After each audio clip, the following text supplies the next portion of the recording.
নতুন করে মনে হচ্ছে আমরা কি স্বাধীন? আমরা স্বাধীন থাকতে চাই, আমরা যেন পরাধীন না হয়ে যাই। আমাদের নাগরিকত্ব যেন কেড়ে না নেওয়া হয়, আমাদের মধ্যে যেন বর্ণ বৈষম্য না হয়, আমাদের মধ্যে যেন ভেদাভেদ না হয়, আমাদের মধ্যে সবাই যেন ভালো থাকে। এটা কেউ যদি বলে আমাদের এখানে ফর্ম ফিল আপ করুন আমরা দেব, কোনো না জেনে ফর্ম ফিল আপ করবেন না। আপনার ডিটেলস নিয়ে গিয়ে ভোটার লিস্ট থেকে নাম বাদ দিয়ে দেবে, আর নিয়ে বলবে এই নাও এনআরসি নোটিশ নাও। আমরা মানব না।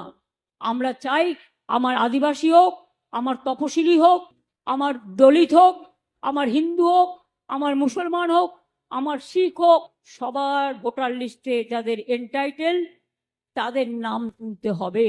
যারা ভাবছেন আপনার এপিক কার্ড আছে আর কিছু করতে হবে না, নিয়মটা পাল্টে দিয়েছে। নতুন করে আবার নাম তোলার চক্রান্ত চলছে। ভোটার লিস্টে নাম আছে কিনা আগের লিস্ট দেখলে হবে না, নতুন ভাবে গিয়ে ক্রস চেক করতে হবে। আর যাদের এখন 2002 সালের আগে জন্ম হয়েছে, বলছে তাদের বাবা মায়ের বার্থ সার্টিফিকেট লাগবে। এবার বলুন তো, আমরা যখন ক্ষমতায় এসেছিলাম আমি দেখেছিলাম ইনস্টিটিউশন ডেলিভারি, মানে যারা বার্থ সার্টিফিকেট পেতে পারে হসপিটালে জন্মেছে, সেটার সংখ্যা ছিল 60%। তার আগে 20 থেকে 30 থেকে 40 50 হয়েছে। আমরাও হোম ডেলিভারি, আমাদের এই স্কুলের সার্টিফিকেটই সার্টিফিকেট।